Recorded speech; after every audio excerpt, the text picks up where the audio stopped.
I'm in rocks and roots, and I can't always get that hole in where I want it. And I'm gonna have to change locations a little bit. But usually if I can get this in the ground, I'm gonna be able to dig out a bed. So that's my rule of thumb as far as dirt holes. So I always go in at an angle. I never go straight up and down. I go in at an angle because this is where I want the cow coming from, to look down in there. So I've got my dirt hole, and I know where to go in. So then I'm gonna dig out my bed. Well, I'm gonna come back, 6, 8 inches, whatever. A lot of times with me, roots and rocks are telling me where that's gonna be. But it's gonna be offset. Because when you're sitting at the dinner table, your shoulder is not in line with your plate. Your shoulders are offset to your plate, your head's in front of your plate. And a coyote's the same way when it comes up to this dirt hole. So you've got to offset. And this is another thing, I always offset to the right because I'm OCD. And I'm going to dig out my trap bed. You say you use left hand? Always offset to the right.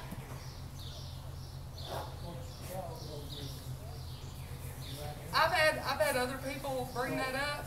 He's gonna be on the left. You reckon they're all right-handed? 90% of them are just like, Well, most people right-handed. Well, when I've watched my German Shepherds and not the other 5 dogs at my house, they dig with both feet. They ambidextrous. They're digging just like this. I ain't never seen a right-handed dog. Because mine, I guess they just ain't right, because they dig with both paws at the same time. I'm sorry, But I'm going to dig out my bed, and I want to make sure that I have soil that's going to allow me to bed that trap. Bedding the trap is the most important thing you can do. Because if you've got any wiggle to that set, that coat's gone, and it ain't coming back.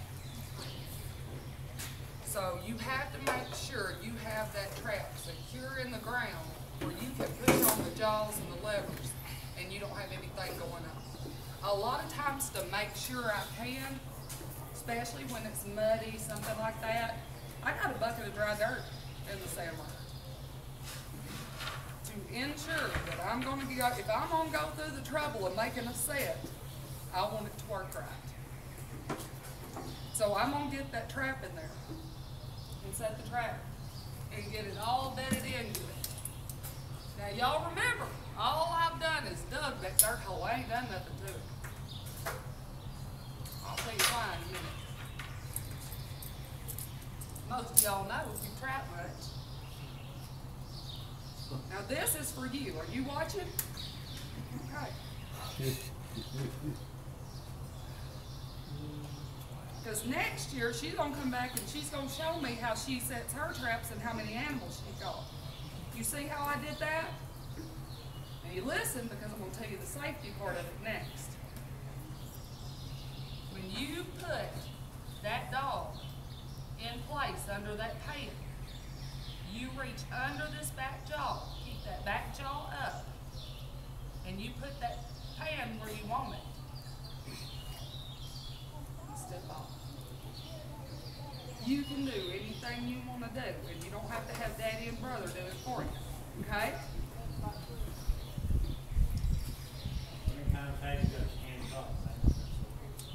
One time.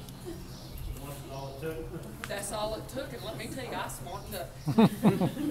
I didn't do that no more. But now I've got it, and I'm gonna look. One of the nice things about this type of trap is it's not latched, so I know my pan's level and everything's ready to go when I hear that click.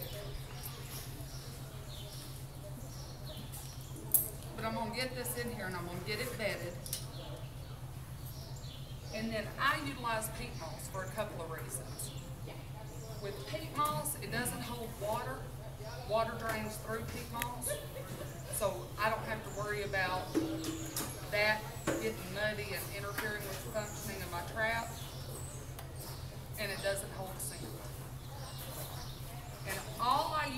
moss floor is the center.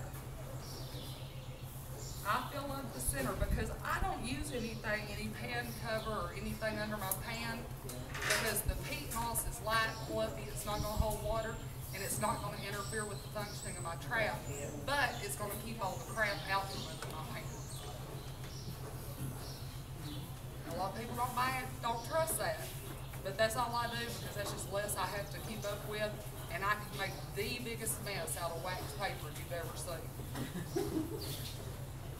But I get it, and I'm gonna smooth it off into the center of my trap. And then, when I see my pink pan, I know I'm ready to go, and I'm gonna get my sifter and I'm gonna get the dirt around. And I'm gonna sift over the top of that, enough to get it all covered. From there, you've got your natural looking area, because you've got dirt from that area on top of the peat moss that's not holding scent, that's not gonna make your pan not function. Alright, so I got that looking pretty good. I might dress it up with a little pine straw. I may put a few little sticks around just to kind of help with the guiding, but I'm talking little sticks.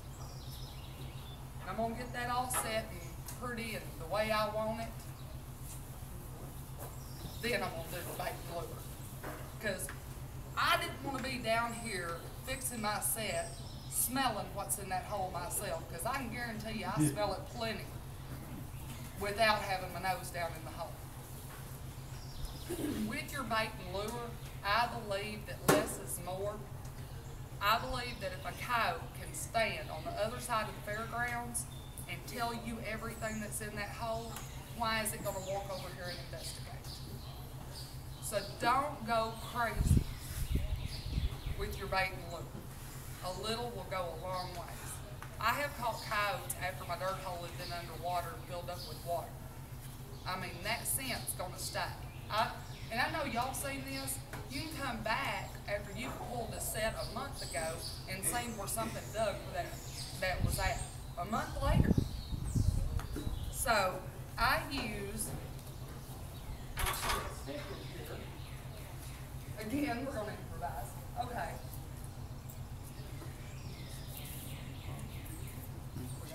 I'm going to use a little stick.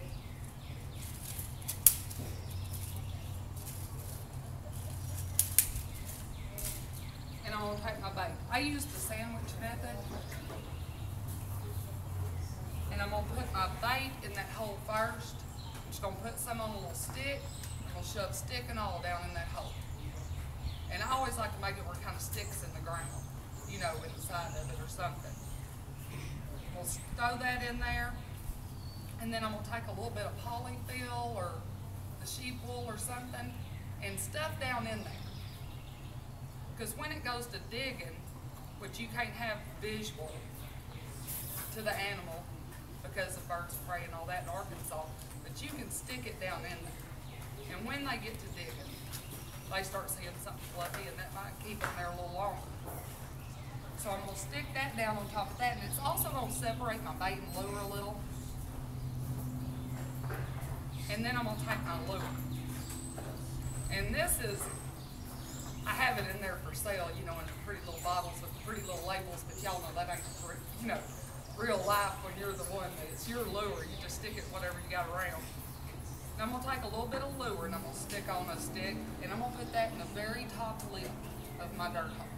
So I've got lure at the top, got a little polyfill or wool, and bait at the bottom. I want this to make it curious to come over. I want that food bait at the bottom to keep it there. And let me tell you, watching Bob Wentz on the dog line, I heard the word turd 936 times. I'm like, I can't it.